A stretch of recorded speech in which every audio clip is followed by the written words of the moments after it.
Last few videos, I'm telling that what are the difficulties we face, and the sales of DXN shoot through the roof, and we become the largest company in Indonesia. When the competitor, or worse, the imitator, cannot compete with DXN due to their inferior technology, lack of sincerity, faulty and cheating marketing plan.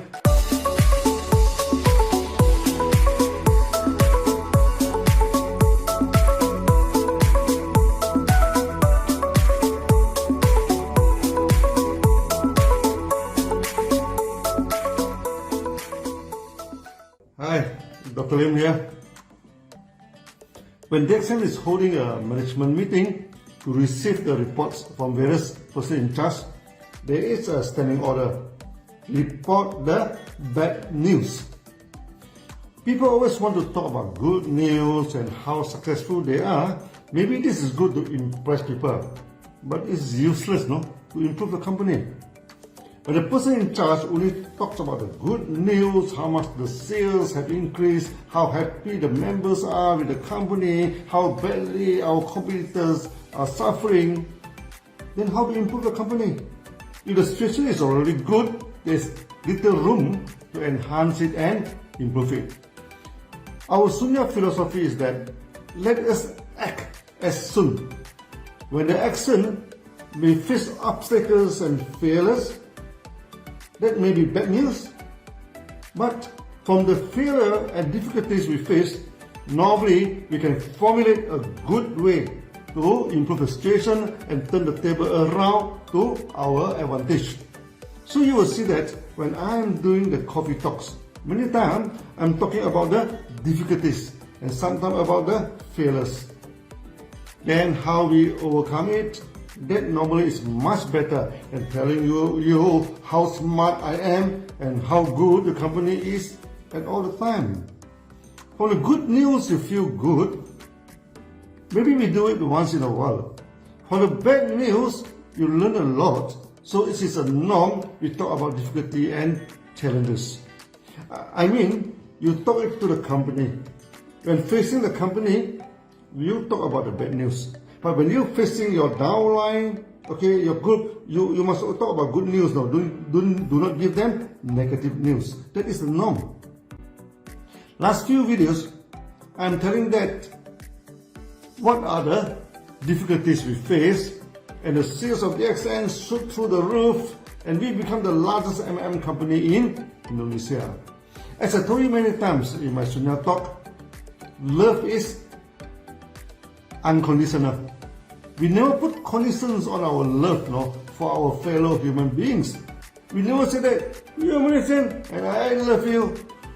You are an Indian, sorry, I do not love you. You believe in my God, I love you, and we go to heaven together. And what? You do not accept him? Then go to hell and burn by fire for eternity. No. We never talk like that. We love people unconditionally. That is true love. We never differentiate people. But peace is always conditional. Love can be unilateral from one party to the other party. We love someone, some people, whether they love us back or not, it's not important. But peace is different. Peaceful state is always involve two parties. When you wish to sue for peace, the other party comes with little weapon to attack you. Then how to have peace? So you should not be so naive to think that once you love people unconditionally, people will leave you back and peace unconditionally. No, the world did not operate like that. Maybe when many of them become Sunyati, we can have a peaceful world. Before that, the world is run by the jungle law, survival of the fittest. DXN is a peaceful company. In our meeting, we seldom attack our competitor, we just leave them alone, they do their business and we do ours. By right, this should be peaceful, right? No, this is not. When the competitor, or worse, the imitator, cannot compete with DXN due to their inferior technology, lack of sincerity, faulty and cheating marketing plan, compete with the members in the market by making the family members or key staff and the top members and etc. They never think of their own weak point, but rather they create rumors to confuse DXN members and promise heaven and earth to them to shift over. By stepping into the year 2000, DXN welcomed the new millennium with flying colors now. We become the largest MLM company in Indonesia, and our business started to progress well in India and Philippines. DXN started to go worldwide, and the world seemed to open both hands, to welcome us. As you have heard from the story in India and Philippines, it was full of problems in the beginning. The world did open both hands to welcome DXN. The problem was one hand patting at our shoulder and welcoming us, the other hand knock at our hand and make us learn some very good lessons in life.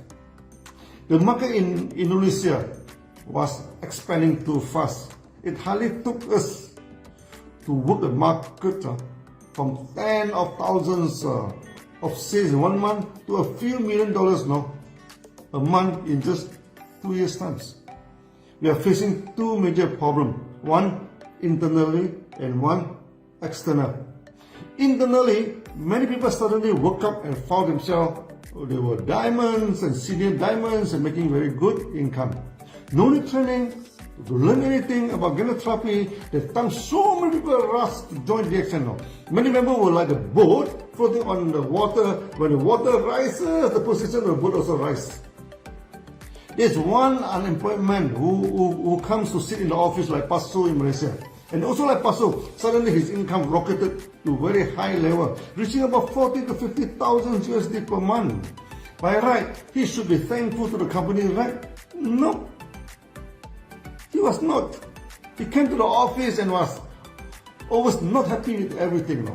He was not happy with the counter staff, that they do not smile at him all the time. The counter boys and girls were so busy attending the people who flocked into DXN, and he kept chatting nonsense and talking to them when they were busy. So when the staff could not pay much attention to him, then he was not happy. He bought a huge house on top of the scenic mountain and threw a huge housewarming party together with a few DXN leaders, and me attended his party. But many leaders did not like it when he carried himself too far. Even in the housewarming party, he kept complaining and claimed how smart he was. Even with excellent good income, he became the complaint king. And eventually wanted to teach the company how to run the business as marketing guru. He was not happy with many things, the packaging of the products, the quality of the products, the marketing plan, and even the way we manage the meeting. By right, as a leader, he should bring the bad news and complaints to the company, but good news and motivation talk to the downline. He complained badly about the company, and hope members would gather around him and force the company to change our marketing plan to favor the top leaders and etc. Finally, we had to give him a point blank warning.